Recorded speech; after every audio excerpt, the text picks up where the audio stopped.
매주 돌아올 때마다 달갑지 않은 월요일처럼 투자자들에게는 반갑지 않은 손님인 9월이 찾아왔습니다. 역사적으로 9월은 주식시장에서 가장 부진한 성과를 보인 달로 악명이 높은데요. 과연 이번 9월은 어떤 행보를 보일지 전망과 또 한 달 동안 어떤 리스크들에 눈여겨봐야 할지 몇 가지 짚어보겠습니다. 일단 평균적으로 9월의 다우지수는 1.1%, S&P 500 지수도 1.1%, 나스닥 종합지수는 0.9% 하락했다고 합니다. 하지만 그래도 아직까지 전문가들 사이에서는 뉴욕 증시의 강세징 추세가 이어지고 있는 만큼 이번 9월은 다를 수 있다는 낙관론이 나오고 있는데요. APL 턴퀴스트에 따르면 9월은 추세가 중요하다면서 S&P 500 지수가 9월로 접어들 당시 200일 이동평균선 위에 있다면 그해 9월 평균 수익률은 플러스 1.3%라고 분석했습니다. 또 일각에서는 9월이나 10월에 조정이 나올 경우 이는 좋은 저가 매수 기회가 될 것이라고 보고 있습니다. 노스라이트 자산운용은 시장은 연말까지 랠리를 준비하고 있고 특히나 연준이 금리를 인하한다면 앞으로 나올 조정은 좋은 매수 기회가 될 것이라고 밝혔습니다. 또 볼빈 웨스 매니지먼트 그룹 역시 강한 추진력이 있는 9월은 반드시 나쁘지 않다면서 9월 약세장으로 인해서 변동성이 커질 경우 저점 매수를 검토하라고 말했습니다. 하지만 이 같은 시장 흐름이 꺾일 만한 여러 가지 리스크들이 남아있는 점이 문제인데요. 우선 고용보고서가 가장 중요한 이벤트죠. 이번 고용보고서 결과에 따라서 9월 인하 여부 및 인하 폭등 많은 것들의 윤곽이 잡힐 수 있기 때문입니다. 현재 컨센서스는 약 8만 개의 일자리가 새롭게 늘어난다는 건데 일단은 추정치랑 비슷하게 결과가 나오면 9월 금리는 그대로 9월 금리 인하는 그대로 진행될 것이라고 전문가들은 대부분 보고 있습니다. 하지만 만일 고용이 너무 좋게 나온다면 9월 인하 여부가 흔들릴 수도 있다고 하는데요.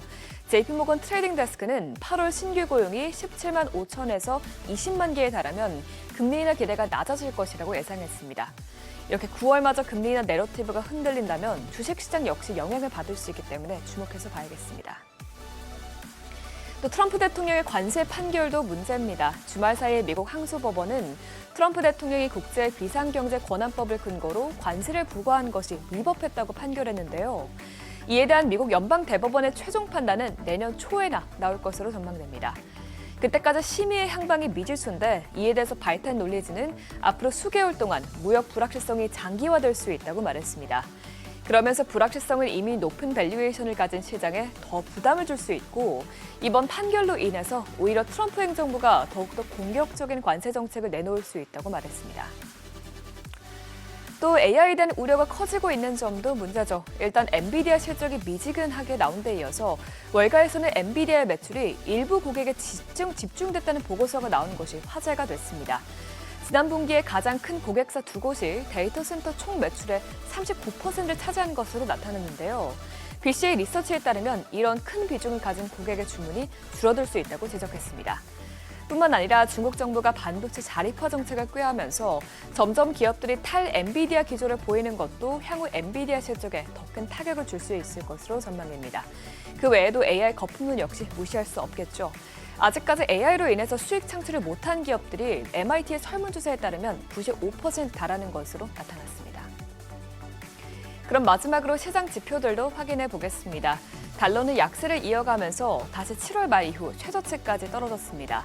미국 법원이 트럼프의 관세 정책에 제동을 걸면서 시장 불확실성이 이어진 데다가 고용보고서 발표를 앞두고 일단은 9월 금리 인하가 예정대로 이뤄질 것이라는 기대감이 반영됐기 때문인데요. 오늘 달러 인덱스는 소폭 빠지면서 97.67에서 마감됐습니다. 국제유가는 달러가 약세를 보이고 중국을 비롯해서 유로존 제조업 PMI가 확장 국면에 들어가면서 큰 폭으로 올랐습니다.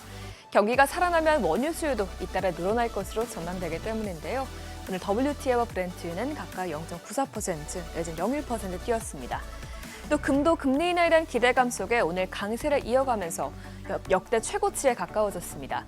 금 선물은 오늘 1% 가까이 뛰면서 온스당 3,545달러에서 거래됐습니다.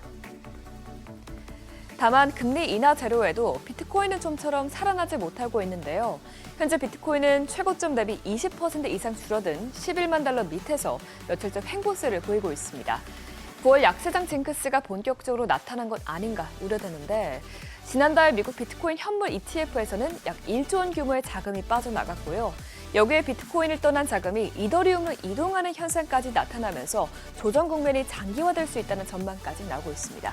오늘도 비트코인은 큰 움직임 없이 현재 1억 5천만 원에서 거래되고 있습니다. 굿모닝 마켓입니다.